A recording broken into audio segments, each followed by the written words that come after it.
Okay, I'm back. It's Ronnie. This video is going to be about the Me Too movement. It's going to be brief. So,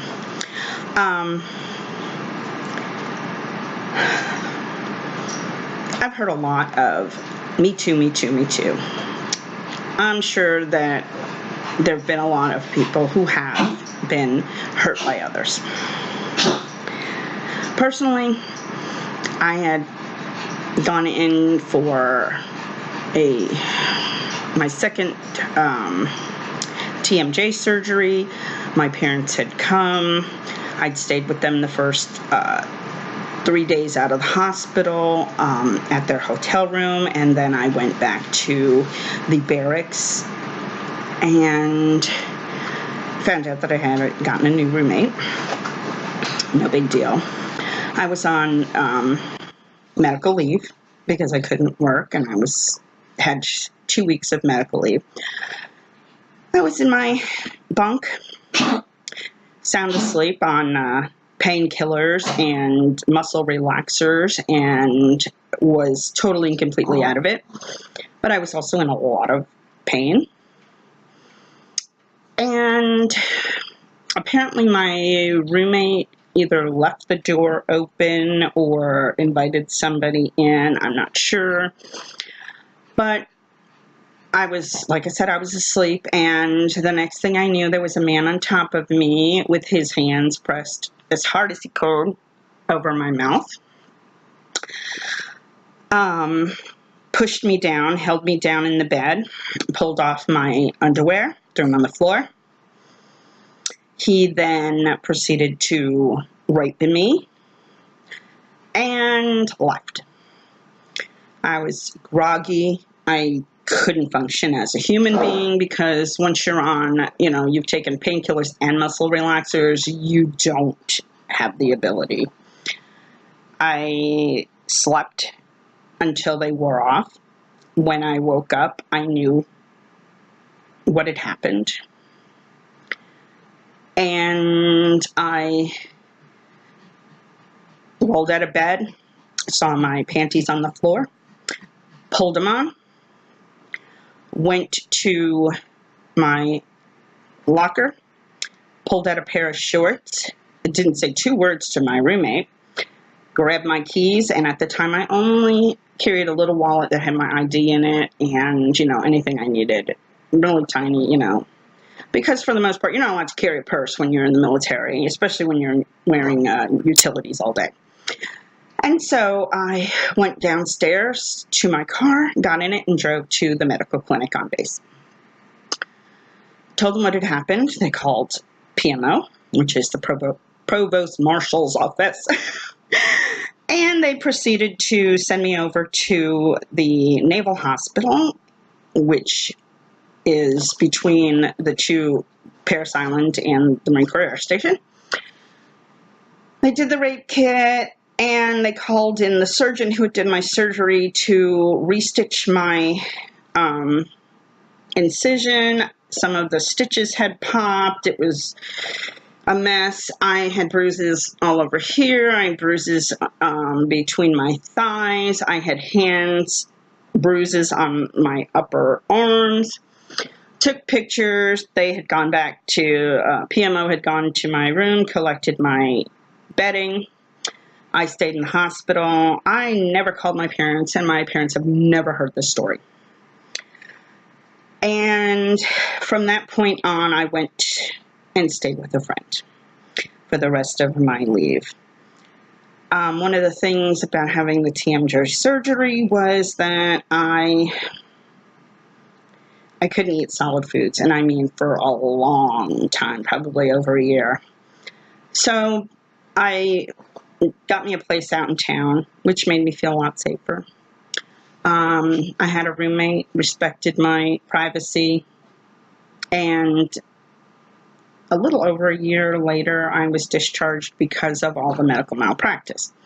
However, I came back from leave, and first thing they did was, oh, well, you're no longer working here at Maintenance Admin. We sent you over to work for the avionics officer. Okay, I go over, I introduce myself, and I get into the work routine there.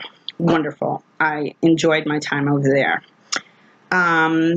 Then my Master Guns called me into his office and said, girl, you need to go over to see the Sergeant Major. He wants to talk to you now. Okay, I have no idea what this is about, but I kind of figure it might have something to do with the assault. I go into his office and he proceeds to tell me that I need to suck it up, Buttercup. They don't know who this person was. Yeah, I may have evidence, but unless I can identify my attacker, I need to shut up and suck it up. We don't want to hear this shit around here. You're not blaming one of my Marines. Oh, well, okay. And after standing tall in front of his desk while he proceeded to dress me down and to imply that it was my fault, that I shouldn't have been on drugs, oh, and that because the surgeon shaved this part of my head for the surgery, that I better get my hair back in regs real quick, or I was going to be standing tall in front of the CO for charges. Are you kidding me? Okay, I understand he was old school, real old school, and he did retire 25 or 30 years not too long after this conversation. But still, really? You're going to treat me like shit because something that's beyond my control? Fine. That's when I knew. No, I'd always known. No one's going to stick up for Ronnie but Ronnie. Never did find out who had done it. Thankfully, nothing ever became of it, and I didn't get pregnant. I didn't, have a communicable disease. Everything was taken care of. Emotionally, I just stopped giving a crap. But you know what? I'm here. I made it to 50 years old. And I tell you what, I'm proud of who I am. I have overcome so much. I don't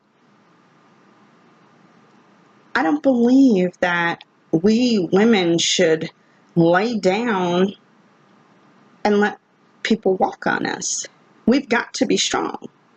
But I also don't believe that every man in this world is against me.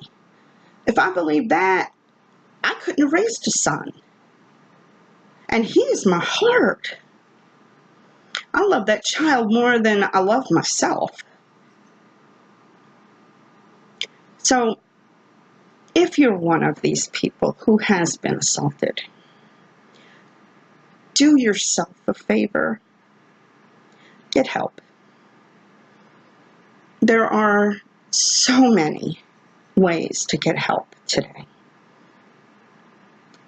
Don't crawl up into a ball and die. If you can fight them, fight them. Yeah, your reputation's going to be pulled through the mud if you go to court and persecute this guy. Who cares? Doesn't matter. What you've done, I don't care if you slept with 50 men in the same night. You said no to this one. No means no. Be strong. Be brave. And most of all, take care of you. And even if you can't stand up, who am I? I'm nobody. Don't be mad at me. If you can't stand up, if all you can do is stand up and put one foot in front of the other for the next 50 years, that's all you need to do. We each heal in our own way. And I want you to heal. I want you to heal more than I want you to beat that man down. And don't treat every man in the world as if he's your rapist, because he's not. Okay, that's enough of that Me Too stuff. I hope God blesses you the rest of your day. And thanks for listening. Oh, and by the way, questions, we got them. I'll answer them. Talk to you later.